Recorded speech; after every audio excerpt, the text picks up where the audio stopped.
Assalamualaikum warahmatullahi wabarakatuh, Mirza MTA TV dimanapun Anda berada dan saudara pendengar dimanapun Anda menyimak malam hari ini. Alhamdulillahirrabbilalamin, disyukur kehadirat Allah Subhanahu wa Ta'ala. Malam yang sangat indah ini kembali kita bisa dipertemukan dalam keadaan sehat walafiat insyaallah hingga purna nanti.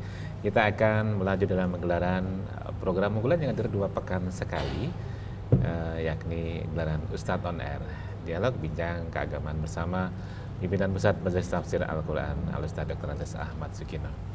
Ya, tentunya yang sudah berada di tengah-tengah kita sapa Al-Ustadz. Assalamualaikum warahmatullahi wabarakatuh. Waalaikumsalam warahmatullahi wabarakatuh. Alhamdulillah kabarnya sehat ya Ustadz. Alhamdulillah sehat ya. Alhamdulillah kembali. Dan tentunya hadirnya Al-Ustadz juga didampingi bersama Ustadz Mas Duki. Assalamualaikum warahmatullahi wabarakatuh Ustadz. Waalaikumsalam warahmatullahi Ya, wabarakatuh. Alhamdulillah sehat walafiat Ustadz. Alhamdulillah sehat walafiat. Ya, tentunya bersama nanti akan kita hadirkan hingga nanti di akhir mengunjung acara. Kita juga akan beri kesempatan Anda untuk bergabung via telepon maupun SMS. Dan juga hadirnya Ustadz on Air malam hari ini kita juga ditemani dengan saudara-saudara kita dari warga MTA cabang Pulan Harjo perwakilan Klaten. Assalamualaikum warahmatullahi wabarakatuh. Ya, alhamdulillah dapat bersua di Majelis MTA Pusat. Sehat walafiat Bapaknya. Alhamdulillah. Ya. Baik, pemirsa dan pendengar, sebelum kita lebih lanjut dengan pertanyaan dari Anda, kita akan dengarkan terlebih dahulu mukadimah dari Al-Ustadz yang malam hari ini akan mengambil tema hanya dengan Al-Quran manusia menjadi baik. Silakan Ustadz. Bismillahirrahmanirrahim. Assalamualaikum warahmatullahi wabarakatuh. Alhamdulillahilladzi arsala rasulahu bil huda wa dinil haq liyudhhirahu 'ala ad-dini kullihi walau karihal musyrikun. Asyhadu an la ilaha illallah wahdahu la syarikalah wa asyhadu anna Muhammadan abduhu wa rasuluhu la nabiyya ba'da. Amma ba'd. Qala Allah Ta'ala fil Qur'anil Karim, a'udzu billahi minasyaitonir rajim, wa anna hadza sirati mustaqiman fattabi'u wa la tattabi'u subula fatafarraqu bikum an sabilih. Dzalikum wasaqum bihi la'allakum tattaqun. Para pendengar Radio MTA, Radio Persada dan radio-radio yang lain yang ikut menyiarkan acara pada malam hari ini, dan juga para pirsawan PVMTA, juga para hadirin saudara-saudara kita dari cabang Pulan Harjo yang bisa ikuti acara ini di majelis ini. Mari kita selalu meningkatkan rasa syukur kita kepada Allah Subhanahu wa Ta'ala. Dengan syukur inilah Allah akan menambah kenikmatan-kenikmatan di samping yang sudah diberikan kepada kita. Pada malam hari ini kita bersyukur pula bahwa di samping nikmat-nikmat yang diberikan kita berupa nikmat material, tapi yang paling berharga adalah nikmat imaterial. Nikmat iman, nikmat Islam, nikmat mau tergerak hati kita untuk memahami, mempelajari ya, Al-Quran sebagai pedoman hidup dan sumbernya agama Islam, dan berusaha maksimal kita untuk mengamalkan dalam kehidupan kita sehari-hari. Bagi setiap muslim harus meyakini manusia tidak akan menjadi baik tanpa Al-Quran. Dengan kata lain, hanya dengan Al-Quran manusia itu kan jadi baik. Maka Imam Malik mengatakan dalam satu katanya, la yusliha akhira hadhil ummah illa ma aslaha awalaha. Tidak akan menjadi baik umat akhir ini, akhir zaman ini tidak akan menjadi baik kecuali apa yang telah menjadikan baik umat-umat yang terdahulu. Umat yang dahulu menjadi baik karena Al-Quran. Kita tahu bagaimana sejarahnya, ya, bagaimana riwayatnya sebelum Al-Quran diturunkan. Allah mengatakan, wa in kanu min qablu lafi dhalalim mubin. Jadi sebelum Quran diturunkan, manusia itu dalam kesesatan yang nyata-nyata sesat.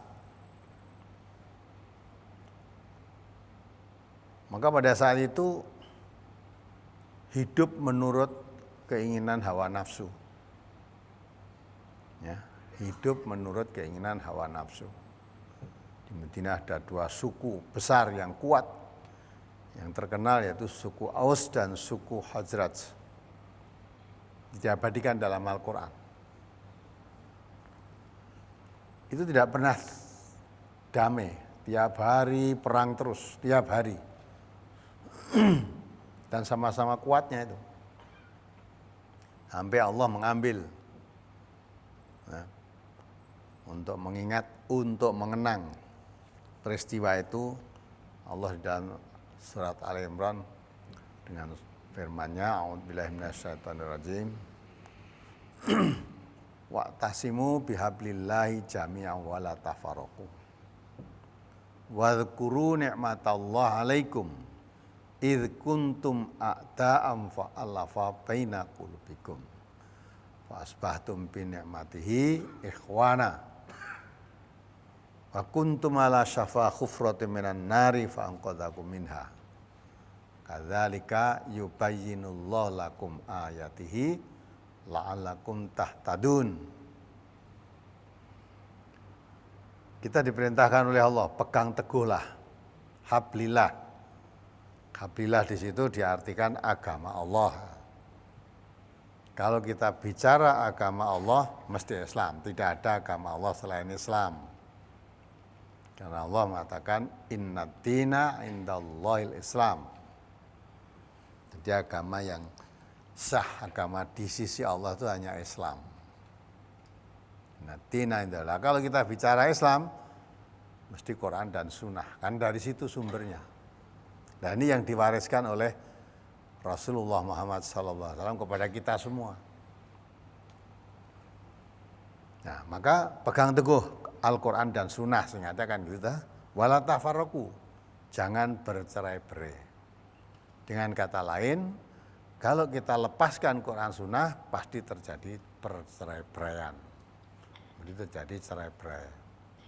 Tapi kalau kita pegang teguh Quran dan Sunnah, satu, umat Islam itu satu. Ya. Terus diingatkan oleh ayat itu, wadhkuru ni'matallahi 'alaikum idz kuntum a'da'an fa'alafa baina qulubikum. Ingatlah ketika kamu dahulu masih jahiliyah, ya, kamu selalu bermusuh-musuhan, selalu bermusuh-musuhan, perang-perangan, ya, bunuh-membunuh satu dengan yang lain. Maka Allah mengingatkan, ingat peristiwa itu. Wadhkuru ni'matallahi 'alaikum. Jadi nikmat Allah yang diberikan kepadamu ketika kamu dahulu jahiliyah selalu berperang, akhirnya fa'alafa baina qulubikum. Dengan nikmat Allah itu disatukan hatimu. Maka menjadilah fa'asbahtum bi ni'matihi ikhwana. Jadi 2 golongan yang kuat yang selalu bermusuhan itu dengan Islam akhirnya menjadi umat bersaudara. Berhenti permusuhannya menjadi bersaudara. Sampai dikatakan oleh Allah, ketika itu kamu sudah berada di tepi jurang neraka. Diangkat oleh Allah dari jurang neraka itu, diselamatkan. Ya. Dengan Al-Quran, manusia diselamatkan. Dengan Al-Quran, manusia menjadi baik. Maka dari itu, Imam Malik mengatakan, Quran yang sudah terbukti memperbaiki umat yang dahulu, yang akhlaknya rusak. Segala bentuk kejahatan dijalani, sampai bunuh-membunuh satu sama lain seperti nggak ada hukum. Ya, yang menang, yang kuat menindas yang lemah. Nah, rusaklah. Zaman itu zaman kerusakan, dikatakan oleh Allah, dalam kesesatan, nyata-nyata sesat. Diturunkan Al-Quran, yahdi bihillahu manittaba'a ridwanahu subula salam. Ya, manusia dituntun dari jalan kesesatan ke jalan keselamatan.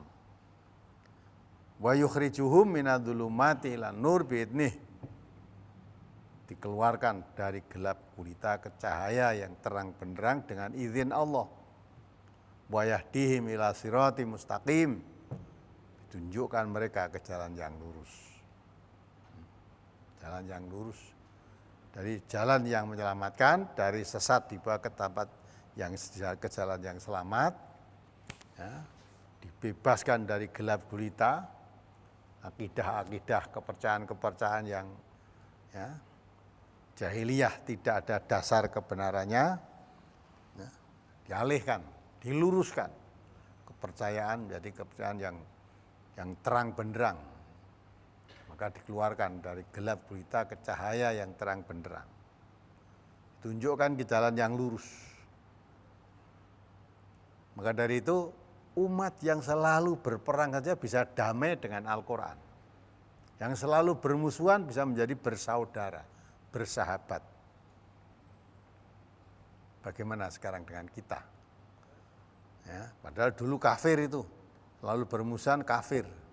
Maka dikatakan oleh kamu berada di tepi jurang neraka, diangkat dengan Quran itu.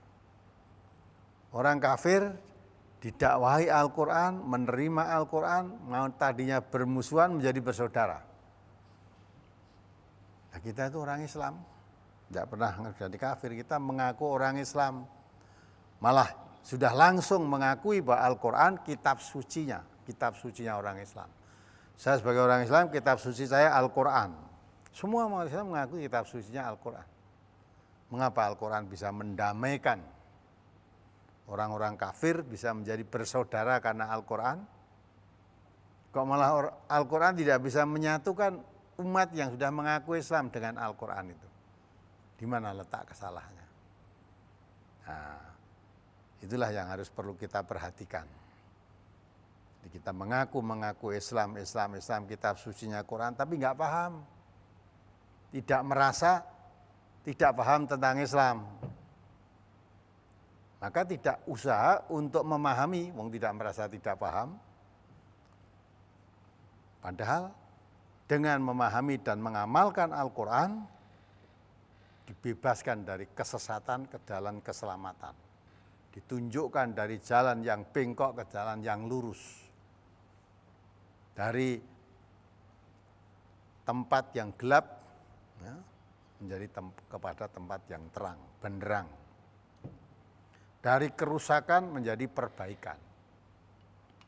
Maka Quran yang telah terbukti memperbaiki umat yang dahulu, yang jahiliyah, selalu bermusuhan menjadi satu, dan kalau dahulu selalu berbuat kerusakan, setelah dicelup dengan Al-Quran, amaliyahnya selalu amalan yang positif, bermanfaat untuk yang lain.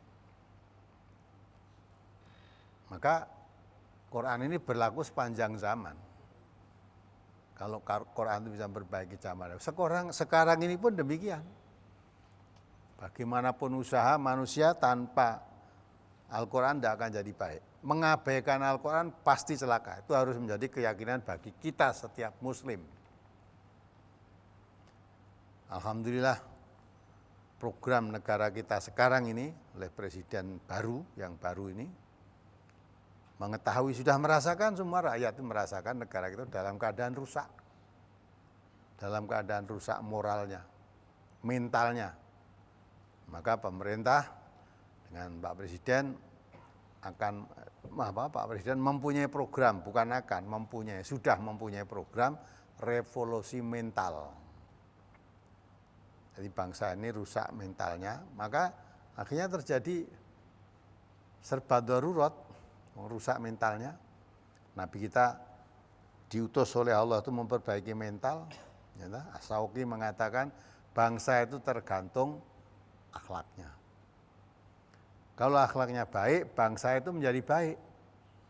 Tapi kalau akhlaknya rusak, bangsa itu rusak.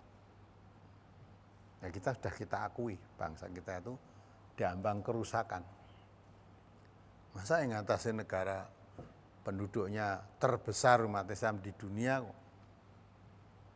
Ya, darurat korupsi, ya, darurat narkoba, darurat pelacuran, bahkan akhir-akhirnya ada darurat penganiayaan terhadap anak, menterlantarkan anak, serba yang keji-keji semua.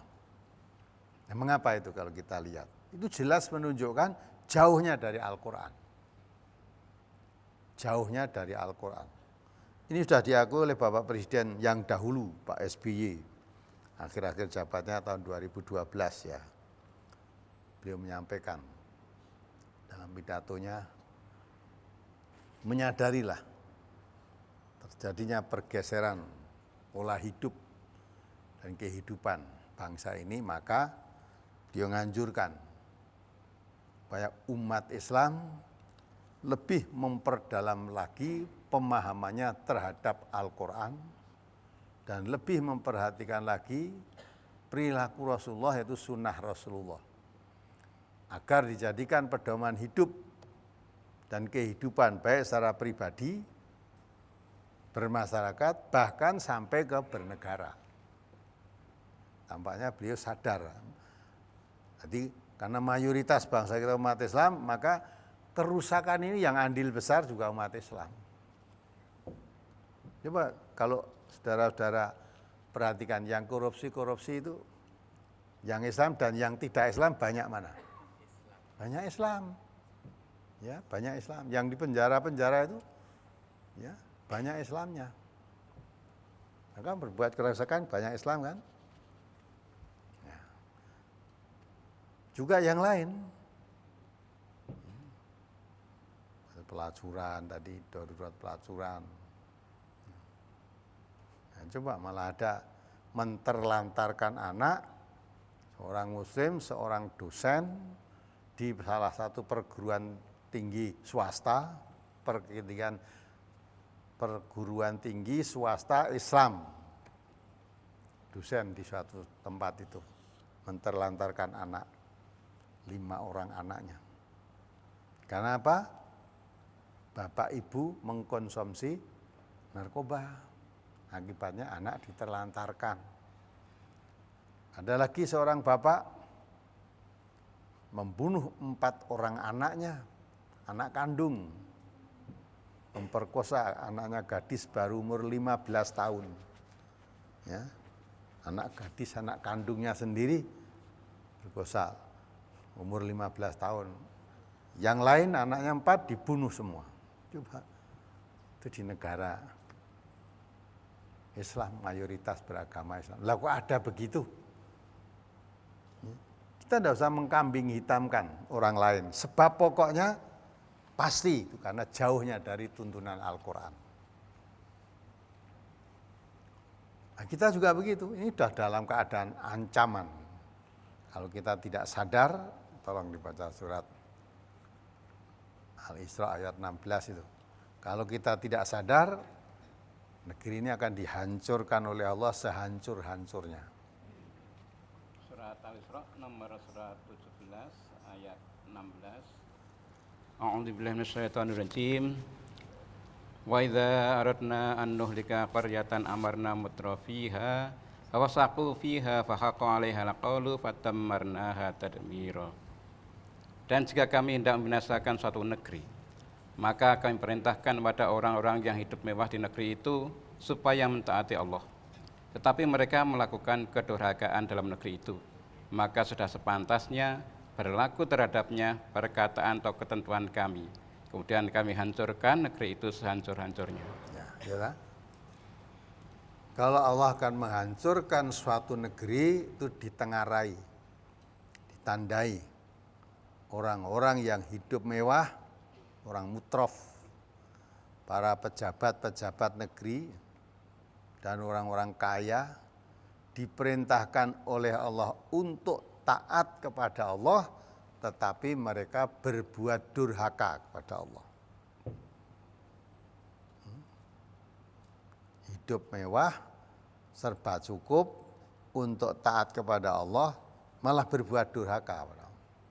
Nah, kalau sudah begitu keadaannya, ya, karena yang berbuat durhaka itu orang yang hidup mewah, kecukupan harta, mau berbuat durhaka, berbuat maksiat dengan apapun bisa, didukung oleh hartanya tadi. Kalau orang melarat kan nggak bisa untuk berbuat maksiat. Ya, orang melarat berbuat maksiat dengan cara mencuri, paling ya mencuri kecil-kecilan, paling mencuri ayam, ya, mencuri itu paling. Apalagi, ya, mencuri di tetangga ya paling mencuri memean dan sebagainya. Ini anak-anak kecil. Nah kalau orang yang hidup mewah berbuat kerusakan dalam negeri apapun bisa. Maka tadi jual perempuan, ya, jadi mucikari, jadi germo, ya, berbuat korupsi, bisa nyuap, bisa macam-macam. Nah akhirnya karena dia berbuat durhaka sehingga kerusakan negeri dirusak oleh orang-orang yang hidup mewah. Maka akhirnya berarti dikatakan oleh Allah, bangsa itu sudah ridho, sudah puas untuk mendapatkan keputusan Allah, negeri itu akan dihancurkan sehancur-hancurnya. Kita lihat negeri yang pernah dihancurkan oleh Allah, negeri Sabak, dihancurkan oleh Allah. Dan negeri yang subur itu waktu. Nah, oleh karena itu, kalau kita melihat ayat-ayat Al-Quran dan kita melihat kejadian yang ada di negeri, kita prihatin. Makanya tidak boleh kita bertumpang dagu atau enak-enak nyenyak tidur, tidak boleh kita. Harus memikir kalau kita tidak menginginkan negeri ini dihancurkan sehancur-hancurnya oleh Allah, harus kita usahakan. Dakwah pengembangan Al-Quran itu harus disebarkan di mana-mana. Nah itu pun aneh kok. Ya, Quran disebarkan kemana-mana, orang yang tidak mau mengikuti pengajian malah menghalangi. Ya, apalagi yang diharapkan. Padahal manusia itu tidak jadi baik, tidak bisa menjadi baik kecuali dengan Quran. Nah Quran disebarkan malah dihalang-halangi. Berarti kan menghendaki hancur negeri ini. Menghendaki kerusakan. Maka ini kita harus yakin manusia tidak akan jadi baik tanpa Quran. Manusia baik tingkat pribadi maupun manusia, pokoknya yang namanya manusia, apa kamu sebagai bangsa, ya, apa kamu sebagai pribadi atau anggota masyarakat, tanpa Al-Quran pasti hancur, pasti rusak. Ya, maka diterangkan, ini Al-Quran ini jalanku yang lurus, ikuti dia. Jangan ikuti jalan-jalan selain Al-Quran. Akan menceraikan kamu dari jalan yang lurus tadi. Yang demikian kami wasiatkan kepadamu, kata Allah, supaya kamu menjadi orang yang bertakwa. Nah, kalau manusia, penduduk negeri ini menjadi orang bertakwa, Allah janjikan, walau anna ahlal qura amanu wattaqau, la fatahna alaihim barakatim minas samai wal ard. Kalau penduduk negeri itu beriman dan bertakwa, dibukakan oleh Allah pintu berkah dari langit maupun bumi. Negerinya menjadi baldatun thayyibatun wa rabbun ghafur. Tapi kelanjutan ayat tadi, ya, walakin kadzabu, kalau mereka mendustakan, fa akhadnahum bima kanu yaksibun. Kalau mendustakan ayat-ayat Allah, akan ditimpakan azab di negeri itu disebabkan apa yang telah mereka usahakan sendiri. Ya, itu yang diusahakan sendiri. Jadi kita harus yakin. Maka dari itulah, karena Quran itu memang untuk memperbaiki manusia, Nabi kita Muhammad SAW berpesan, duru ma'a kitabillahi haitsu madaro. Tidaklah kamu mengikuti Al-Quran, kemana saja Quran itu membawa kamu. Ini Quran itu kita ikuti. Maka kalau hidup mengikuti petunjuk Al-Quran, pasti selamat. Dijamin oleh dikatakan Rasulullah itu, ya, la yadillu wa la yasqa, dikatakan oleh Allah begitu. Ya, tidak akan sesat dan tidak akan celaka. Nabi kita juga menguatkan lan tadillu ma masaktum bihima. Tidak akan tersesat siapa berpegang teguh Quran dan sunnahnya, sunnah Nabi. Itulah maka dengan ayat-ayat ini dan hati Rasulullah kita yakin. Karena manusia tidak bisa menjadi baik tanpa Al-Quran, alhamdulillah Allah memberikan kepada kita keimanan, keyakinan, dan gerakan hati kita untuk belajar Al-Quran ini, memahaminya dan mengamalkannya, itu kita tingkatkan. Kita tingkatkan keseriusan kita tingkatkan kesungguhan kita untuk menunda paling tidak. Jangan sampai negeri ini segera dihancurkan oleh Allah sehancur-hancurnya karena umat penduduknya yang mayoritas beragama Islam itu mengabaikan Al-Quran. Mengabaikan, harusnya malu. Negeri yang penduduknya mayoritas Islam kok penuh kemaksiatan, sulit diatasi, sulit dibendung. Nah, maka untuk revolusi mental tadi sudah dicanangkan oleh Presiden, tapi bagaimana untuk merevolusi apa? Dengan apa? Mental kita diperbaiki itu kalau tidak dengan Al-Quran, dengan apa? Maka saya salut ini untuk pemerintahan Wonogiri nih, Bupati Wonogiri ya, untuk menanggapi instruksi Presiden revolusi mental ini cekatan. Langsung bupatinya membuat program Wonogiri mengaji.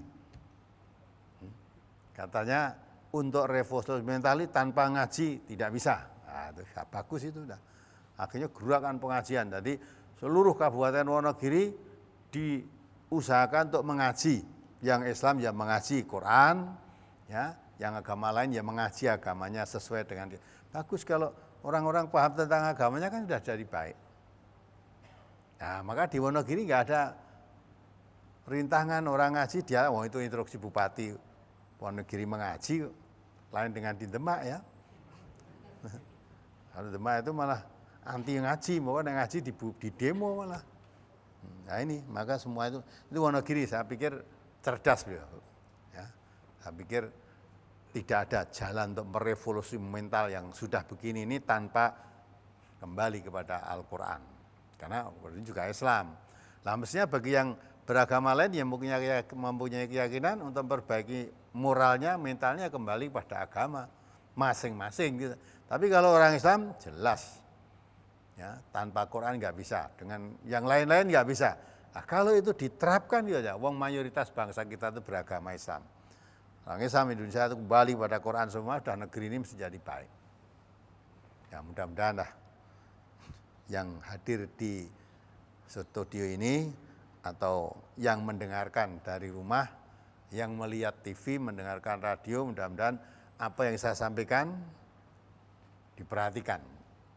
Ya, saya tidak mengada-ada, itu hanya Allah yang berfirman tadi. Ya, hanya Allah mengatakan itu. Jadi jangan mengabaikan. Andai kata manusia itu bisa baik tanpa Quran, Allah tidak mengutus Nabi Muhammad, buat apa? Allah sudah menurunkan kitab suci sebelum Al-Quran. Ya, Taurat, Zabur, Injil sudah diturunkan oleh Allah. Mengapa masih terakhir malahan utus Nabi Muhammad dan wahyu yang terakhir kepada Nabi yang terakhir, ya, yang berlaku sepanjang zaman. Karena sebelum Quran diturunkan, padahal kitab-kitab suci sebelumnya sudah diturunkan. Katakan Al-Quran, wa in kanu min qablu lafi dhalalim mubin. Jadi manusia sebelum Quran diturunkan itu walaupun sudah dikirim Nabi Rasul kitab suci, tapi manusia dalam kesesatan. Nah, maka itulah pentingnya. Jadi Quran diturunkan oleh Allah, Nabi Muhammad diutus oleh Allah, diterangkan Nabi yang terakhir. Ya, dan wahyu yang diberikan oleh Al-Quran dinyatakan sempurna. Maka tidak akan ada Nabi lagi, dan ini berlaku sepanjang zaman. Ya, maka berbahagia kita yang meyakini Al-Quran. Paling tidak kalau belum bisa merubah, mengajak seluruh bangsa ini paling tidak memperbaiki dirinya sendiri, memperbaiki keluarganya. Dituntun untuk mentaati aturan Al-Quran dan sunnah Rasulullah SAW. dalam rangka menjaga ku anfusakum wa ahlikum naro. Nah, mudah-mudahan semuanya bisa berpikir dengan jernih, orang Islam kembali mencintai Al-Quran dengan arti yang sebenar-benarnya. Apalagi ini menjelang Ramadan, biasanya umat Islam banyak suka membaca Al-Quran di bulan Ramadan meningkat daripada bulan-bulan yang lain. Bisa saya anjurkan jangan hanya membaca, tapi berusaha memahami. Kalau hanya dibaca sampai hafal, tidak ngerti ya tidak ada apa-apanya. Tidak bisa mengambil pelajaran. Baik, saya cukupkan sekian untuk sebagai khotimah ini. Mudah-mudahan manfaat untuk saya sendiri khususnya dan bagi para pendengar semua dimanapun juga berada. Terima kasih. Ini Ustadz, terima kasih. Dan demikian pemirsa, sebagai paparan awal kesempatan malam hari ini, ada banyak pelajaran yang disampaikan oleh Ustadz. Ya, untuk sesi berikutnya pemirsa kita akan coba baca SMS sudah masuk ke redaksi kami. Pertanyaan pertama Ustadz dari Udin di Klaten. Ustadz, apa pembeda antara darah haid dengan darah istighadah yang dijelaskan oleh Rasulullah SAW dalam hadis-hadis beliau, Ustadz? Jadi kalau menurut hadis Rasulullah yang membedakan darah haid dengan yang lain, darah istighadah, itu diterangkan oleh Rasulullah masalah warna. Warna darah itu tentunya bagi para wanita itu yang paling mengenal. Ya, kalau wanita sedang haid kan mereka yang haid itu tahu. Kalau laki-laki kan tidak pernah lihat. Nah, tidak pernah haid itu seperti apa. Maka yang paling tahu wanita. Dalam hadis Nabi saya bacakan, an Urwata an Fatimata binti Abi Hubaishin annaha kanat tustahadu faqala laha Nabi sallallahu alaihi wasallam idza kana damul haidati fa innahu aswadu su'rafda aswadu nahu aswadu yu'raf fa idza kana kadzalika fa amsiki anis salat fa idza kana al-akharu fatawaddai wa sholli fa innama huwa irqun. Dari Urwah, dari Fatimah binti Abu Hubaish. Sesungguhnya ia beristighadah. Lalu Nabi SAW bersabda kepadanya, jika benar darah itu darah haid, maka warnanya hitam. Sebagaimana yang sudah dikenal, warnanya hitam. Maka apabila benar demikian keadaannya, tinggalkanlah sholat. Akan tetapi apabila berwarna lain, maka berwudulah dan sholatlah. Karena sesungguhnya ia adalah dari gangguan urat.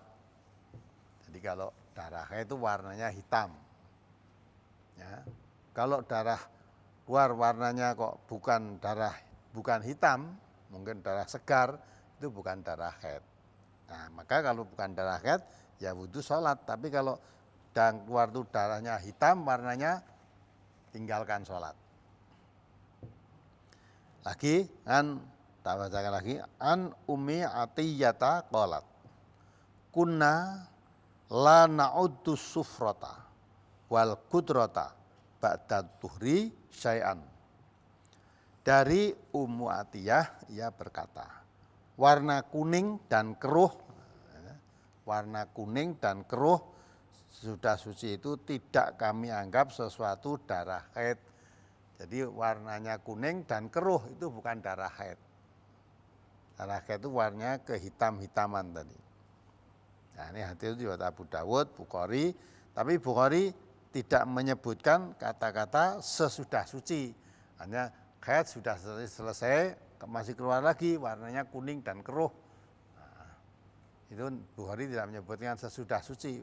Berarti walaupun tadi mungkin belum merasa suci, tapi kalau darahnya sudah berubah, warnanya tidak hitam tapi kuning, keruh, itu bukan darah haid. Berarti sudah selesai kan?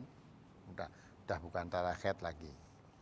Nah, inilah sehingga para wanita harus mengenali darahnya sendiri itu ada darah haid apa bukan, dilihat warnanya tadi. Ya, apalagi? Itu dari Udin yang ada di Klaten.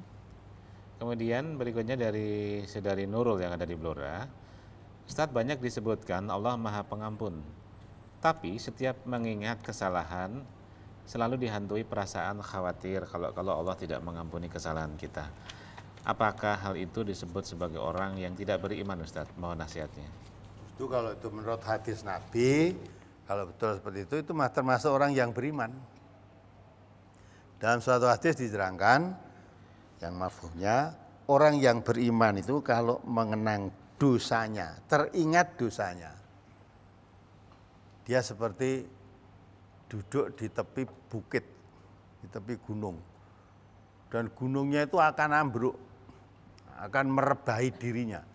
Dia duduk di tepi gunung itu seperti gunungnya goyang seperti akan ngebrui dirinya. Hanya khawatir akan keselamatannya. Apa selamat ya keberuan gunung gitu. Jadi orang Muslim, orang mukmin kalau teringat dosanya itu khawatir seperti orang mau keberuan gunung tadi. Maka selalu berusaha untuk menghindar, berusaha untuk mencegah. Tapi kalau orang kafir walaupun dosanya sebesar gunung, itu hanya seperti lalat hinggap di hidungnya saja. Artinya lalat hinggap di hidung kan mudah dihalau gitu aja hilang udah. Kesah itu hilang udah. Jadi dosanya sebesar gunung tapi mudah lupa. Seolah-olah nggak ada apa-apa gitu loh. Lain dengan orang yang beriman. Orang beriman kalau sudah terlanjur berbuat dosa rasanya seperti mau keberuan gunung. Khawatir apa selamat saya ini karena dengan dosanya itu. Maka ya, Al-Quran mengatakan wasari'u ila maghfiratim mir rabbikum. Supaya kita bersegera kalau merasa berbuat dosa, segera untuk mendapatkan ampunan dari Allah, yaitu mohon ampun, bertobat, tidak diulangi lagi, banyak istighfar, terus diiringi dengan perbuatan-perbuatan baik untuk menutup dosa-dosanya tadi.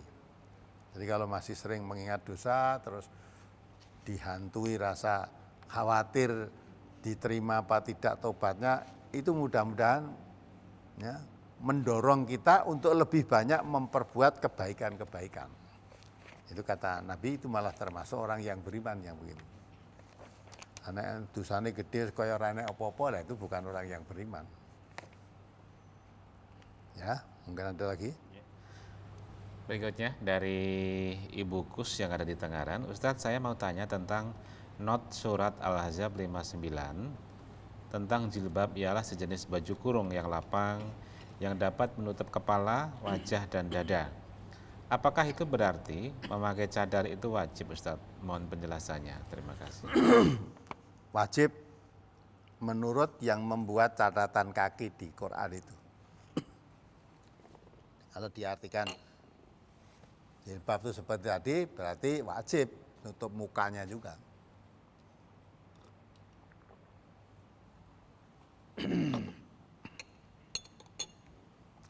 Tapi kalau menurut Rasulullah tidak seperti itu. Rasulullah malah mengatakan kok, kalau sekiranya pakai cadar itu wajib. Wanita-wanita yang ibadah haji tentu malah suruh berukuti cadarnya karena itu berkumpul manusia seluruh dunia. Nabi padahal mengatakan, Ani bin Umar, Ani Nabi SAW, qala, al-muhrimatu la tantaqib wala talbasil kuffazain. Dari Ibnu Umar, Nabi SAW bersabda, wanita yang berikhram, jadi wanita muhrim itu orang yang berpakaian ikhram, ya. Jadi kita salah kaprah, muhrim, ada perkataan ikhram. Kalau wanita yang tidak boleh adakan hubungan pernikahan bukan muhrim tapi mahram. Nah, jadi wanita yang berikhram jangan memakai cadar dan jangan memakai sarung tangan. Jangan memakai cadar, jangan memakai sarung tangan. Karena wanita itu dalam hadis diterangkan kalau sudah dewasa tidak boleh tampak kecuali muka dan telapak tangan. Nah, ketika ihram pakai cadar pun tidak boleh, pakai sarung tangan juga boleh. Samping itu ada hadis Nabi, malah ayat ya, ayat Al-Quran. Kalau kamu melihat kecantikan wanita disuruh menundukkan pandangan. Nah kalau wanita pakai cadar ketutup kabeh ya, terus laki-laki melihat yang menarik apanya? Menarik apanya? Kan kecantikannya tidak kelihatan. Tapi kalau kamu lihat kecantikan wanita, tundukkan pandangan. Nah wanita cantik apanya? Wong tutup kabeh. Nah, terus lagi ada kata misalnya pandanganmu yang pertama halal, tapi yang kedua haram. Jadi tatap muka misalnya dari seliringan lihat pandangan yang pertama tadi halal. Tapi jangan terus diulang yang kedua. Nah, itu yang dilihat tentu wajahnya kan. Nah, dari situlah maka pakai cadar itu bukan suatu kewajiban. Ya. Tapi yang memahami cadar itu wajib ya silakan. Saling kita menghormati. Kita pakai dasar semua pakai berdasar kan. Nah, kita saling menghormati. Apalagi? Berikutnya dari saudaraku Heru yang ada di Seragen. Doa mau tidur dan doa di waktu perjalanan yang sahih itu yang bagaimana Ustaz? Masa doa mau tidur nggak bisa? Hanya hadis ya, di situ ada Allahumma bismika ahya wa amut. Allahumma bismika ahya wa amut. Ada lagi yang bismika Allahumma amut wa ahya. Di situ ada banyak hadisnya ini. Di situ diterangkan, ada lagi kan Allahumma ya di situ idza arada ayyanama qala. Karena Nabi SAW idza arada ayyanama qala. Jadi kalau Rasulullah mau tidur mengucapkan bismikallahumma amut ya, bismikallahumma amut wa ahya. Ya, itu hadis riwayat Bukhari. Nah, itu kalau tadi juga Allahumma ya, Allahumma dulu, Allahumma bismika amut wa ahya. Allahumma bismika amut wa ahya. Allahumma didahulukan. Ya. Allahumma amut wa ahya. Kalau ini diriwayatkan oleh Bukhari. Ya. Ada lagi yang Allahumma amut wa ahya tadi diriwayatkan Bukhari. Ada lagi yang bismika namutu wa nahya. Nah, gitu kan? Macam-macam. Di situ kan bismika namutu wa nahya. Itu kalau mau tidur, bismika namutu wa nahya. Mari banyak nih hadis-hadisnya sokeh semua, boleh dipakai salah satu. Bismika, di situ Allahumma bismika ahya wa amut juga boleh. Ya, hadisnya Bukhari ini. Nah, itulah, saya rasa itu sudah biasa kita jalani. Brosur pagi pun sudah dikeluarkan. Kalau bangun tidur, apa doanya?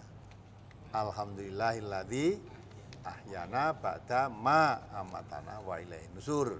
Nah, kalau mau berpergian doanya subhanalladzi sakhkhara lana hadza wa ma kunna lahu muqrinin wa inna ila rabbina lamunqalibun. Nah, itu dah. Apalagi? Baik. Berikutnya dari pertanyaan SMS dari saudaraku Imam di Lampung. Ustadz, saya kerja jauh dari rumah atau mes kurang lebih 6 km. Dalam musim kemarau seperti ini, saya susah mencari air. Apakah sholat zuhur dan asar boleh dijamak takhir sehubungan dengan susahnya air bersih yang suci untuk berwudu, Ustaz? Kalau saudara bepergian baru 6 kilo itu belum musafir. Belum musafir. Ya. Juga saya perlu tahu mencari air bersih yang susah untuk berwudu. Ya, saudara maksud bagaimana? Air bersih seperti apa? Ya, kalau untuk berwudu dan untuk minum itu lain. Ya. Air sungai yang walaupun kelihatannya tidak bersih, banjir itu loh, kan agak kecoklat-coklatan. Itu orang mesti mengatakan tidak bersih itu. Tapi kalau itu untuk wudu, boleh nggak? Sah, boleh. Nah itu jadi kalau untuk diminum mungkin tidak sampai minum gitu-itu. Tapi kalau untuk wudu sah. Ya. Jadi kalau memang tidak dapat untuk menemukan air untuk berwudu, boleh tayamum. Walaupun di dalam mukim. Tetapi tidak boleh mengqashar sholat kalau orang mukim. Saudara baru bepergian 6 kilo itu belum musafir. Musafir itu minim dapat 12 kilo kan.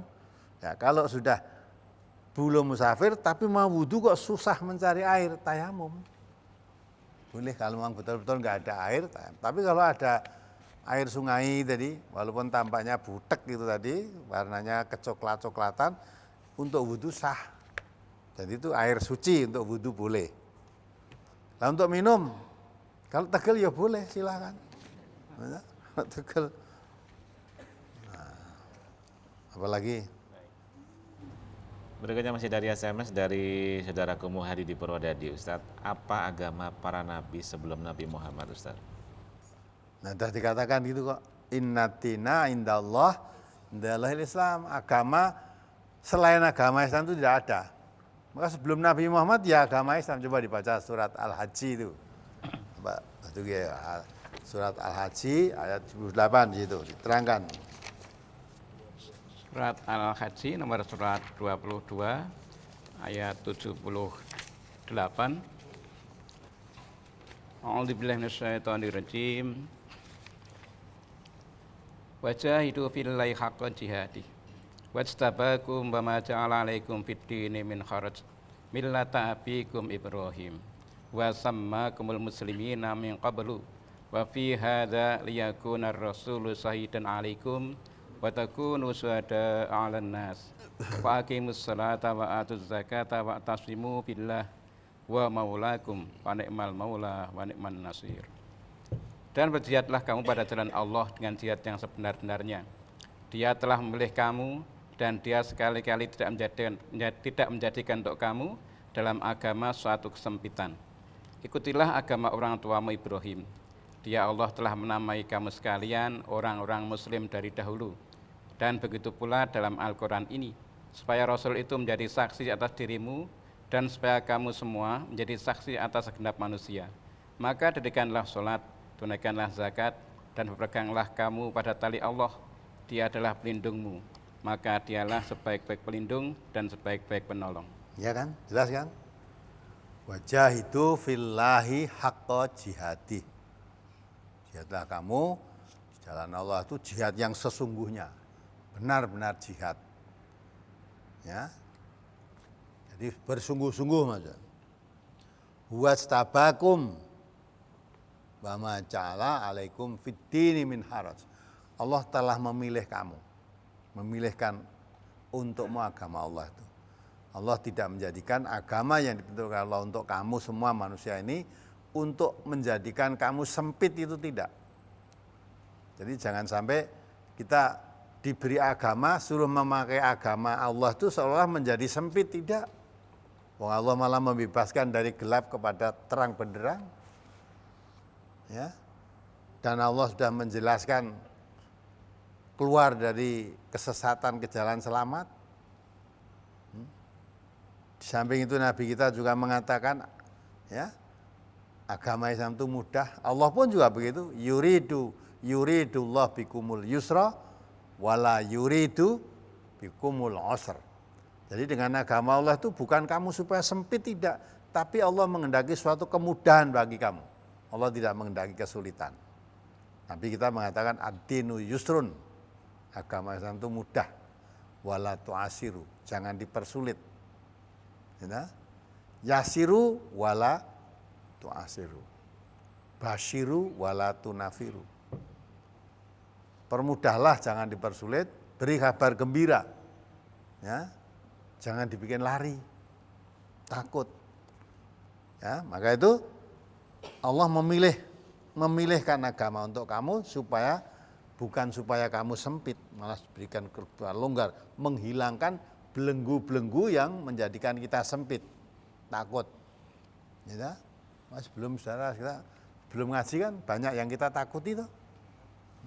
Mau pergi ngitung nogo dino sik, ya. Mau apa itu? Punya kerja, hitung-hitung. Bulan apa? Wah besar. Sasi sura wedi, ya. Bulan sura wedi. Ada lagi hitung tanggal lahirnya. Wah tanggal lahir ini dengan ini tidak cocok. Barep karo lain. Lah itu semua kan belenggu menjadi sempit. Ya. Terus ada orang cerita mbon dhisik caranya gimana ya? Ada orang mati misalnya renang di sungai mati. Ya. Katanya apa? Kalap. Malah ada yang cerita kalau di desa ada katanya kuwi digubet onggo inggi. Onggo inggi jare orang putih tua gubet itu terus dilep kelelep. Lah onggo inggi iki apa? Nah, membuat nama sendiri ditakuti sendiri. Onggo inggi. Ada lagi demit, ada lagi wis macam-macam. Lah itu semua kita kadang-kala mau pergi takut, mau berbuat takut. Dengan kita ngaji Al-Quran, Islam, bebas semua itu. Onggo inggi enggak ada, ya. Gendruwo enggak ada, demit enggak ada, sing nempeli uang itu enggak ada. Enggak ada rasa takut sih. Gendruwo apalagi gane nguyui itu, ya. Takut enggak ada. Hari kok nguyui iki mesti uang ya. Apalah gendruwo ada. Akhirnya orang yang punya anak kurang normal kadang-kala ya katanya wah iki dikeloni gendruwo. Nah, itu semuanya lah hilang dengan. Maka Allah memilih kamu, agama Islam itu bukan menjadikan kamu sempit. Maka diterangkan di situ ayat tadi dah. Milata abikum Ibrahim, ikutilah agama Nabi Ibrahim, bapakmu yaitu Nabi Ibrahim. Huwa sammakumul muslimina min qabl. Nah ini menamakan kamu muslimin sejak dahulu. Jadi orang muslim itu orang yang beragama Islam. Orang yang beragama Islam disebut orang muslim. Nah kalau Islam agamanya, muslim orangnya. Nah ini Allah telah menamai kamu orang muslim sejak dahulu. Sejak dahulu sebelum Nabi Muhammad itu sudah kamu memakai disebut orang muslimin, berarti agamanya Islam kan itu kan. Di situ diterangkan. Min qabl itu sebelum Nabi Muhammad maksudnya. Wa fi hadza, lah ini wa fi hadza juga di dalam Al-Qur'an ini liyakuna rasulu syahidan alaikum. Jadi di dalam Al-Qur'an ini lebih menguatkan lagi. Bahkan Quran dijadikan sumbernya agama Islam. Situ. Maka dari itu Rasulullah sebagai saksi atas kebaikan, kebenaran Islam, Rasulullah menjadi bukti, menjadi saksi bagi kita semua. Wa takunu syuhada 'alan nas. Nah, hendaklah kamu semua orang Islam juga menjadi saksi di tengah-tengah masyarakat manusia bahwa Islam itu baik, Islam itu jujur, Islam itu anti korupsi, Islam itu anti bohong. Itu melihat kamu orang Islam itu harus begitu. Dari orang Islam itu baik. Ini orang Islam, oh iya mesti tidak mau bohong ini. Ini orang, oh iya mesti tidak mau korupsi ini. Mesti nggak mau zina itu. Nah itu Islam. Sehingga orang Islam itu menjadi contoh baiknya Islam. Jangan sampai malah baiknya Islam ditutup oleh kelakuannya umat Islam sendiri. Dikatakan oleh Muhammad Abduh itu. Al-Muslimu, al-Islamu mahjubun bil muslimin. Islam itu baik. Tapi karena kelakuan orang Islam itu jelek, akhirnya seolah-olah melihat Islam itu kayak ngono. Yang dilihat orangnya. Jadi orang-orangnya jelek-jelek, mau korupsi, mau berzina, mau mencuri, mau begal dan sebagainya. Orang Islam kabeh, berarti orang Islam itu jelek. Maka kalau ingat Pak Antonio Safi'i itu, ingat enggak? Waktu ke sini, beliau kan orang Cina, bapaknya Konghucu. Ya.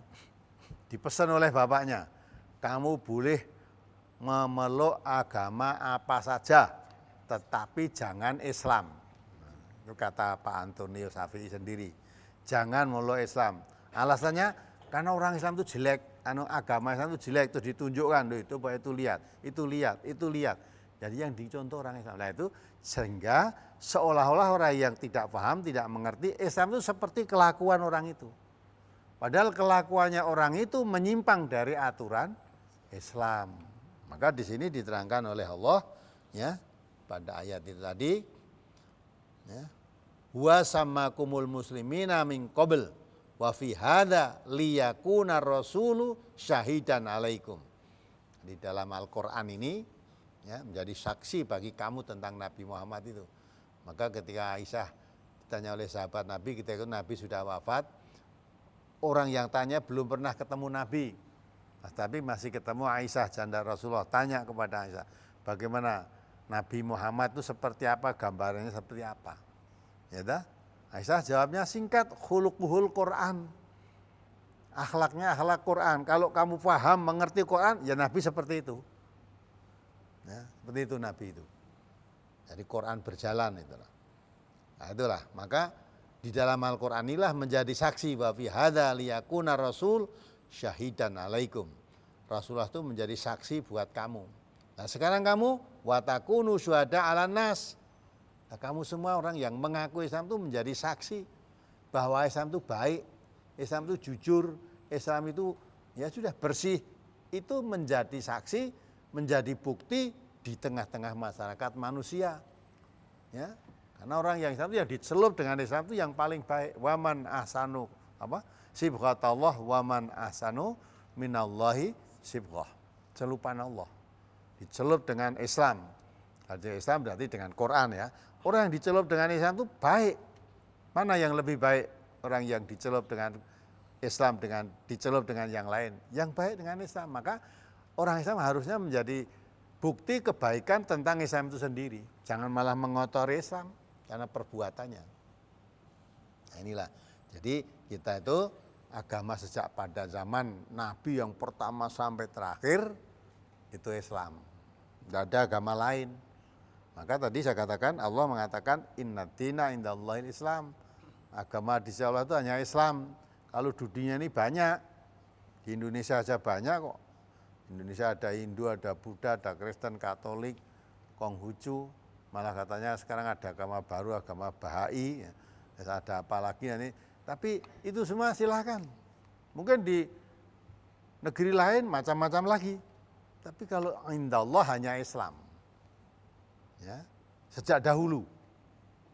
Bukan sekarang. Lah, bukti otentik yang ada, wahyu yang ada sampai, karena itu Islam itu agama yang dibawa Nabi yang terakhir, maka karena itu pedoman untuk sampai hari kiamat, ya itu mukjizat yang paling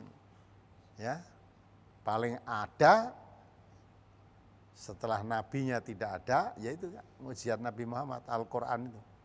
Itu ada sampai sepanjang zaman, tidak akan ada lagi yang lain. Nah inilah maka yakin bahwa agama sebelum Nabi Muhammad dibawa oleh nabi-nabi dahulu ya Islam semua, agama tauhid. Maka seruannya Nabi, ani'budullah wajtanibut taghut. Hambakan dirimu kepada Allah, jauhi taghut. Taghut itu sesuatu yang melampaui batas, hal-hal yang selain sesembahan-sembahan selain Allah itu taghut semua, apapun wujudnya. Nah itu. Nah itu ya. Apalagi? Ya. Demikian penanya terakhir untuk sesi SMS Ustaz. Dan tentunya saya undang kebersamaan untuk Anda, pemirsa dan pendengar radio, yakni di line telepon 0271 631 732. Sekali lagi di 0271 631 732. Penelpon pertama akan saya terima. Assalamualaikum warahmatullahi wabarakatuh. Waalaikumsalam warahmatullahi wabarakatuh. Ya, Ibu siapa di mana? Mas dari Takengon. Ya, sambil dipelankan dulu suara TV-nya atau radionya Ibu, biar tidak feedback sehingga bisa nyaman didengar. Pertanyaan jelas Ibu. Silakan. Iya. Ibu siapa di mana diulangi Ibu? Ibu Ismidar dari Takengon Aceh. Takengon Aceh. Silakan Ibu. Bismillah. Alhamdulillah bisa masuk. Assalamualaikum Ustaz. Waalaikumsalam warahmatullahi wabarakatuh. Mari dari Takengon. Ya. Ada 2 pertanyaan ini Ustaz. Memang pertanyaannya agak sepele sih, Ustaz, tapi bagi saya itu penting gitu Ustaz. Ya, Bu.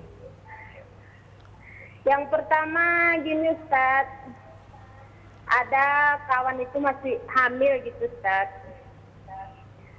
Terus pertanyaannya gini, kalau nanti misalnya udah melahirkan, apakah karena gini Ustaz, di kami orang Gayo gitu Ustaz meyakini kalau misalnya nyuci pakaian bayi itu nggak bisa diperas. Kalau misalnya diperas, katanya badannya bisa sakit gitu Ustaz. Pertanyaannya, apakah kalau meyakini seperti itu, apakah syirik gitu Ustaz? Ya, demikian. Ya, itu yang pertama. Yang kedua, ini baru-baru ini ngelihat berita di TV Ustaz tentang itu suara bunyian apa kemarin itu, bunyian trompet apa itu, lupa. Ya, trompet sangkakala Ustaz. Apakah itu kita bisa meyakini gitu Ustaz? Trompet apa itu?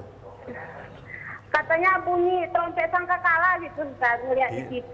Di mana itu? Di luar negeri katanya Ustaz. Oh, katanya aja. Ya, begitu Ibu. Maksudnya udah ngeliat di TV sih Ustaz. Gitu. Udah ngeliat di berita gitu. Ya. Itu apakah kita bisa meyakini gitu Ustaz? Ya. Ya. Terus ini cuman pemberitahuan, mungkin ada saudara yang mendengar radio atau yang melihat TV. Kadang ada yang ingin bergabung dengan kami yang di Takengon, ataupun Bener Meriah, Aceh Tengah Bener Meriah. Bisa datang ke Sukamakmur untuk ngaji Ustaz. Ya. Baik. Di tempat Pak Mus ya. Itu Ya. aja Ustaz, makasih. Assalamualaikum warahmatullahi wabarakatuh. Waalaikumsalam warahmatullahi wabarakatuh. Jadi betul kalau mencuci pakaian tadi.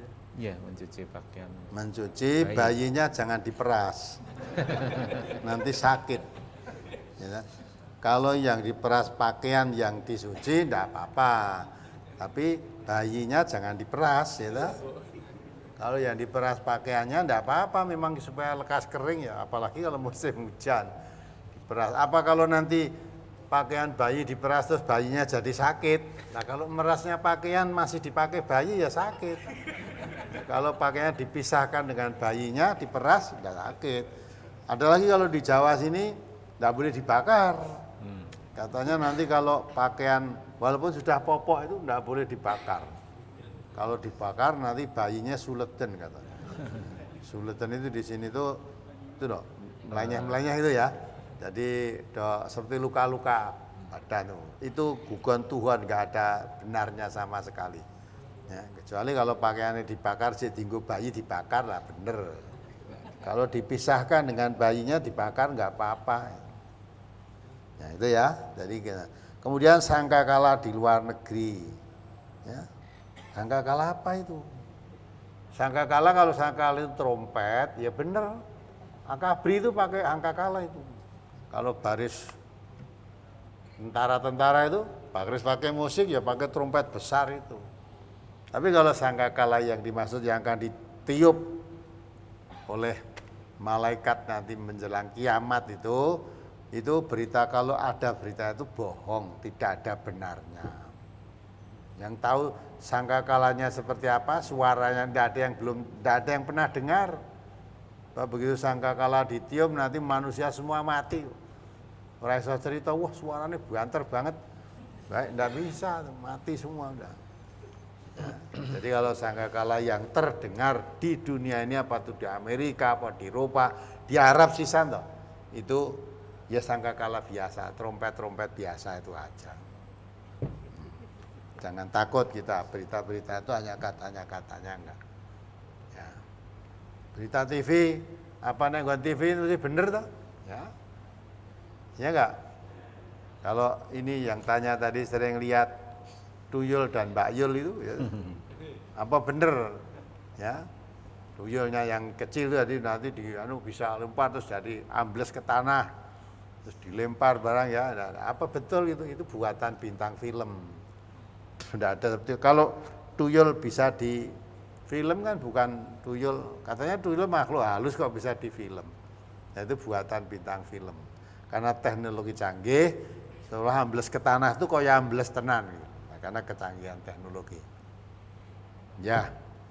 Ya. Data tadi tidak ada lain kan? Ya, Ustaz. Demikian aja Ibu Ismita yang ada di Takengon Aceh. Di belakangnya kita buka lagi di line telepon 0271631732. Assalamualaikum warahmatullahi wabarakatuh. Assalamualaikum warahmatullahi wabarakatuh. Waalaikumsalam warahmatullahi wabarakatuh. Dari Ibu siapa di mana? Dengan Bunda Ahmad di Blora. Bunda Ahmad di Blora. Monggo Ibu. Assalamualaikum Waalaikumsalam warahmatullahi wabarakatuh. Mari Ibu. Mohon dijelaskan Quran surat Fussilat ayat 34 dan 35. Ya, 34. namun Ustaz, matur nuwun. Assalamualaikum warahmatullahi wabarakatuh. Waalaikumsalam. Waalaikumsalam warahmatullahi wabarakatuh. Ya. Ayat 32 dan 34 dan 35. 34, 35. Ya, Fussilat 34 dan 35. Surat Fussilat nomor surat 41 ayat 34 dan 35. A'udzubillahi minasyaitonirrajim. Wala tastawil hasanatu wala sayyi'ah. Idfa billati hi ahsanu fa idzal ladzi bainaka wa bainahu adawatun ka'annahu waliyyun hamim. Wa ma yulaqaha illal ladzina sabaru. Wa ma yulaqaha illa dzu hadzin azim. Dan tidaklah sama kebaikan dan kejahatan. Tolaklah kejahatan itu dengan cara yang lebih baik. Maka tiba-tiba orang yang antaramu dan antara dia ada permusuhan, seolah-olah telah menjadi teman yang sangat setia. Sifat-sifat yang baik itu tidak dianugerahkan, melainkan kepada orang-orang yang sabar. Dan tidak dianugerahkan, melainkan kepada orang-orang yang mempunyai keberuntungan yang besar.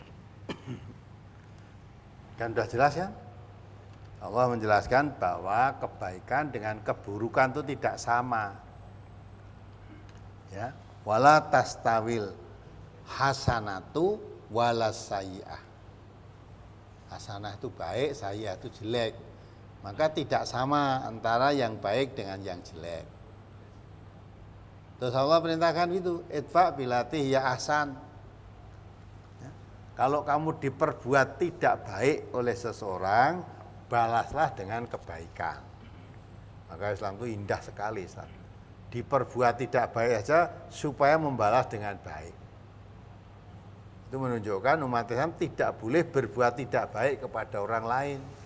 Orang lain berbuat tidak baik saja balasannya supaya baik. Nah, sehingga kalau ada orang berbuat tidak baik kepadamu tapi kamu balas dengan cara kebaikan, akhirnya yang tadinya bermusuhan menjadi sahabat, menjadi bersaudara. Wa idzal ladzi bainaka wa bainahu adawatun ka'annahu waliyyun hamim. Ya. Dulu bermusuhan. Kalau dia berbuat jelek kamu balas baik, yang tadinya bermusuhan akan menjadi sahabat yang setia. Menjadi penolong, menjadi pelindung, menjadi teman akrab lah dikatakan. Ya, maka orang Islam supaya membalas dengan cara yang lebih baik.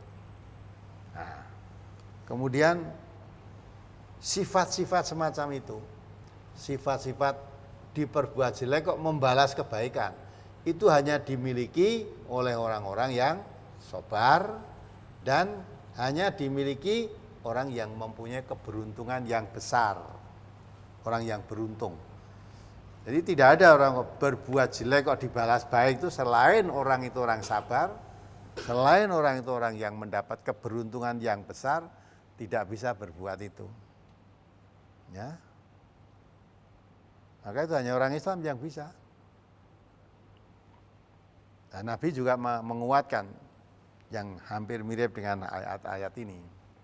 Nabi mengatakan sil man qata'aka wa'ti man haramaka wa'fu aman dzalamak. Kalau kamu diputus hubungan persaudaraan oleh orang lain, sambunglah. sambunglah orang yang memutus persaudaraan dengan kamu. Wa'ti man haramak. Kalau ada orang tidak pernah mau memberi kepadamu, meminjami kepadamu, seolah-olah memberikan padamu sesuatu itu haram. Ya, sehingga tidak mau sama sekali, haram kok memberi kepadamu. Nah kalau kamu punya, berilah dia.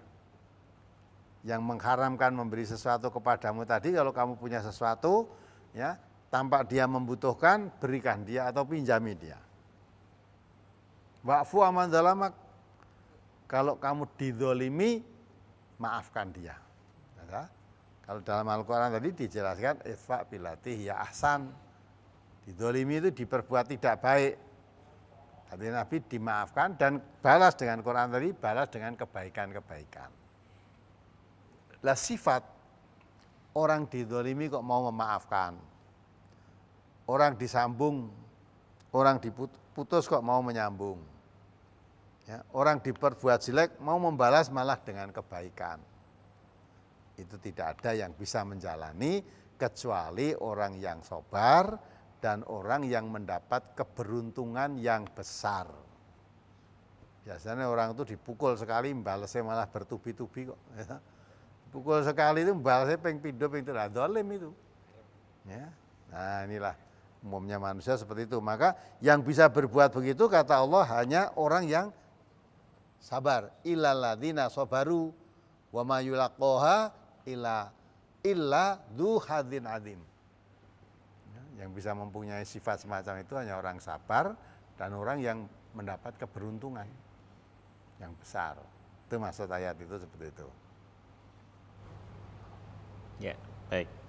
Kita lanjutkan di halaman telepon, masih beri kesempatan sebesarnya di 0271 631 742.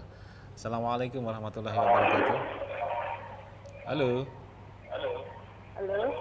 Silakan, sudah masuk. Assalamualaikum. Waalaikumsalam warahmatullahi wabarakatuh. Dengan Ibu siapa di Iya. mana? Ustadz, saya Umu Arin dari Tangerang, pengen menanyakan Arin, kepada Tangerang. Ustadz. Halo. Ye, langsung Ya, Bu. Pak.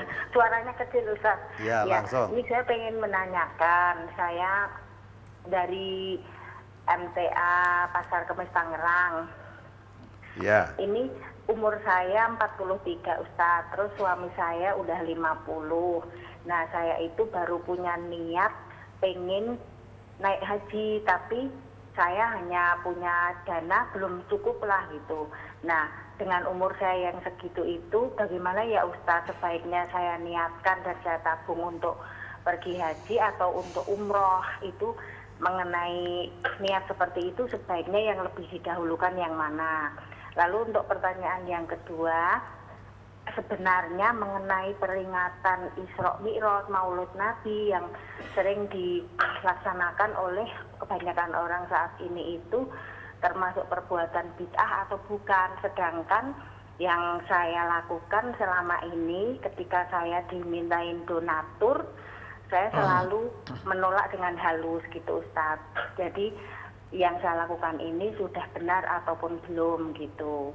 Walaupun sebenarnya mereka melakukan itu ya hanya sebatas pengajian, tapi dalam hati saya meyakini itu tidak ada tuntunannya. Jadi saya tidak mau untuk bergabung dalam bentuk apapun begitu Ustadz. Itu pertanyaan saya dan saya mohon maaf. Barakallahu fiik. Assalamualaikum warahmatullahi wabarakatuh. Waalaikumsalam warahmatullahi wabarakatuh. Ibu, bagi setiap muslim itu berkewajiban melaksanakan ibadah haji. Rukun Islam itu ada 5, salah satunya adalah haji. Jadi setiap muslim harus tertanam perasaan dalam hatinya bahwa haji itu wajib bagi saya.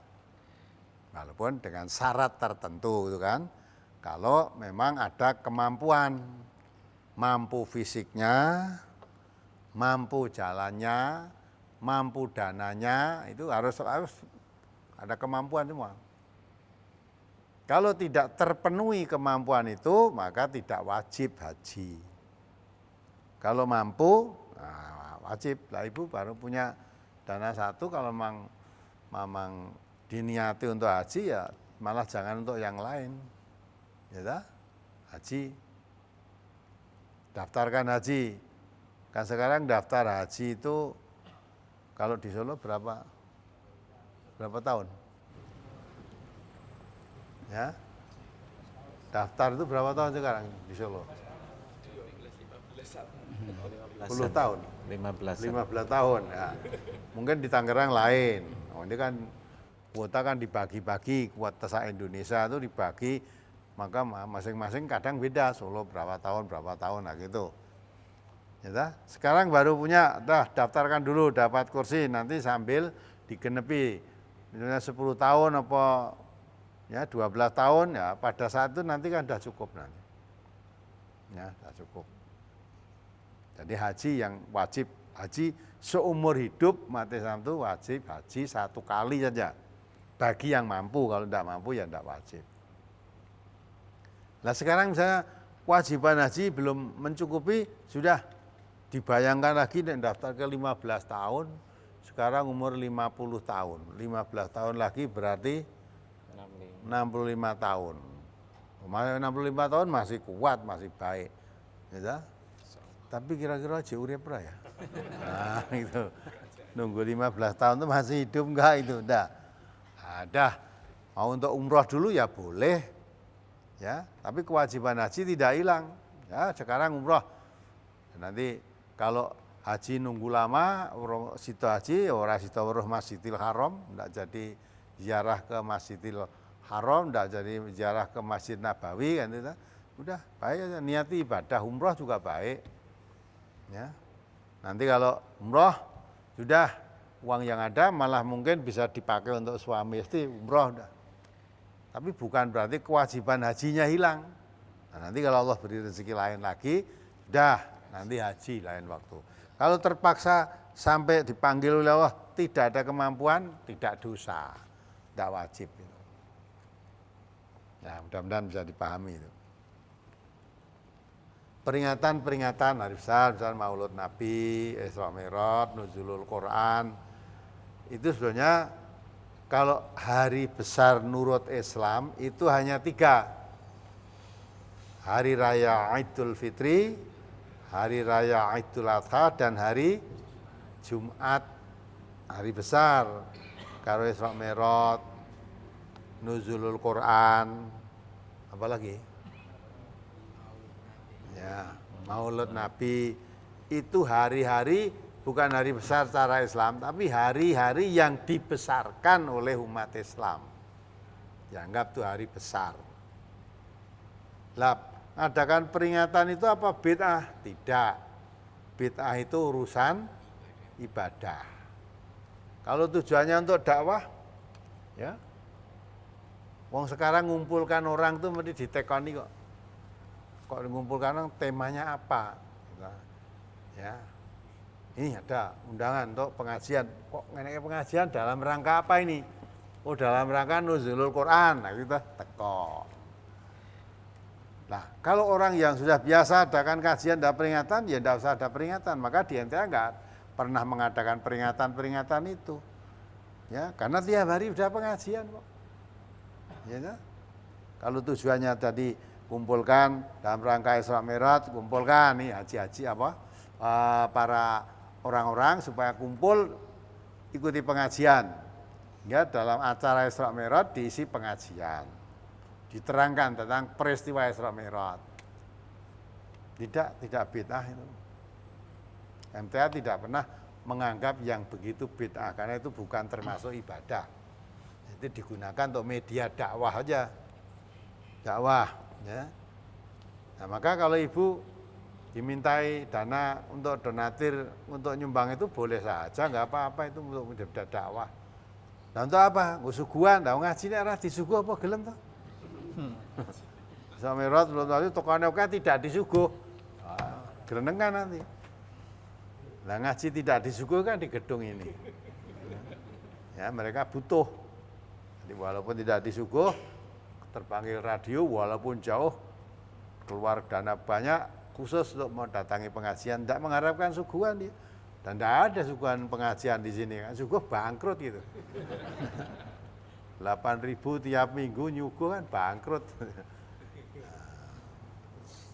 Ya malah ada yang apa karena tidak tahu atau memang tidak mau tahu, ya, atau entah maksudnya apa nggak tahu, malah menganggap yang kesini itu tidak disuguh, malah yang datang ini dikasih uang 500.000, katanya begitu kata seorang kiai dalam ngisi pengajiannya. Nah, ada lagi yang mengatakan yang datang sini dikasih 300.000, gitu. Ya alhamdulillah, berarti MTA sugih banget. Ya, lah satu datang dikasih 500.000, 8.000 orang berapa? Ya, 40 juta. tiap tahun, tiap minggu bisa mengeluarkan zakat untuk orang yang ngaji. Nah itulah, bangsa ngawur-ngawur itu tetek wae. Karena enggak tahu dosa, enggak ngerti kalau itu dosa itu enggak. Maksudmu apa? Nah itu kan, MTA itu lembaga dakwah. Yang mengisi pengajian saja nggak boleh diupahi, pemenang sing ngaji dibayar. Ya, Allah itu mengatakan pesan kepada nabinya, "Qul la as'alukum alaihi ajran illal mawaddata fil qurba." Katakan Muhammad, saya tidak minta imbalan, tidak minta upah apapun dari dakwahku ini. Jadi Nabi dakwah menyebarkan Al-Quran kepada masyarakat umat manusia ini tidak minta upah apapun, tidak ingin diupahi bentuk apapun. Tapi menyebarkan ajaran Al-Quran, ajaran itu hakikatnya menyebarkan kasih sayang. Nah, Majelis Tafsir Al-Quran adalah lembaga dakwah yang kita mengikuti dakwah yang dilakukan Nabi. Jadi tidak pakai imbalan-imbalan itu. Maka Majelis Tafsir Al-Quran, guru yang dikirim tugas kemana aja nggak boleh menerima amplop, ya nggak boleh menerima amplop. Apalagi amplopnya ya dah, nek jauh dekat beda, ya. Pasang tarif nek jauh sekian, nek dekat sekian, ya. Semua guru daerah yang dikirim MTA gratis. Syaratnya kalau kamu yang mau adakan pengajian minta dikirim guru dari MTA, siapkan ngaji pokoknya, ngaji yang sungguh-sungguh. Gurunya akan datang dengan sungguh-sungguh, jangan sampai ya datang ternyata saya ngaji dora teko. Nah, itu dah, enggak. Maka di mana-mana tumbuh. Nanti tanggal 4 itu ya, kita kirim ke Papua sana. Papua dan Merauke. Ya, Merauke. 2 orang nanti ke sana. Ya. Jadi sana tidak apa-apa, tidak kok minta bayari transportasinya, tidak, berangkat sendiri, pulang sendiri. Nah inilah, jadi kok malah bisa ngarani, ya itu karena ngarang aja atau karena tidak suka. Tapi ya biarlah, apa kata orang, yang penting jangan merubah niat kita. Kita itu beramal hanya inna sholati wa nusuki wa mahyaya wa mamati lillah. Orang mau bilang jelek, mau bilang baik, tidak usah didengar. Yang penting kita mengharap ridhonya Allah. Itulah MTA bisa berjalan. Baik. Demikian sebagai penanya terakhir untuk sesi Jadi saya tekankan di sini, jangan kita mengatakan peringatan-peringatan itu bid'ah. Tidak. MTA tidak pernah membid'ahkan yang begitu itu. Itu digunakan sarana dakwah untuk memanggil orang, akan diberi ceramah pengajian. Ya, silakan saja. Ya, asal kalau itu pengajian ya diajarkan pengajian agama Islam, ya diajarkan di situ tentang aturan tentang agama Islam lah. Itu tidak apa-apa, tidak fitnah. Jadi ibu-ibu nanti kalau lain waktu diminta sumbangan untuk nyuguh yang ngaji, karena itu mengadakan Isra Mi'raj, mengadakan Nuzulul Quran, mengadakan Maulud Nabi, itu pengajian isinya, bolehlah memberi sumbangan itu. Nah, mengapa MTA tidak pernah mengajarkan? Nah, karena MTA sudah tiap hari ngaji kok. Nah, tapi saya sering ya diundang untuk mengisi. Kapan itu ngisi di Kabupaten Sukoharjo, di kabupatennya Pak Bupati mengadakan peringatan Maulud Nabi, pokoknya kita mengisi. Nah kalau bid'ah tentu saya nggak mau ngisi, ngisi pengajiannya mau. Oke, cukup saya rasa. Yeah. Baik, terima kasih Ustadz, dan penelpon terakhir ya tadi, semoga paham penjelasan dari Al Ustadz, dan tentunya Terima kasih kita ucapkan juga untuk Anda yang sudah beratensi dari awal hingga akhir, walaupun Anda tidak masuk di line telepon ataupun SMS, namun tetap setia bersama kami. Insya Allah ada banyak pelajaran yang bisa kita dapatkan dari perjumpaan hari ini. Dan tentunya terima kasih Al Ustadz waktunya dan petuahnya dan nasihatnya, insya Allah sangat bermanfaat kita semuanya. Ustadz Mahdi juga jangan bersama di lain kesempatan Ustadz G. Assalamualaikum warahmatullahi wabarakatuh. Waalaikumsalam warahmatullahi wabarakatuh. Dan pemirsa, sampai di sini gelaran Ustadz On Air menemani Anda sekali lagi di insya Allah 2 pekan yang akan datang. Dari studio, saya Ali Rahman mewakili seluruh kerabat kerja yang berdinas mengucapkan terima kasih atas Anda. Subhanakallahumma wa bihamdika asyhadu an la ilaha illa anta astaghfiruka wa atubu ilaik. Assalamualaikum warahmatullahi wabarakatuh.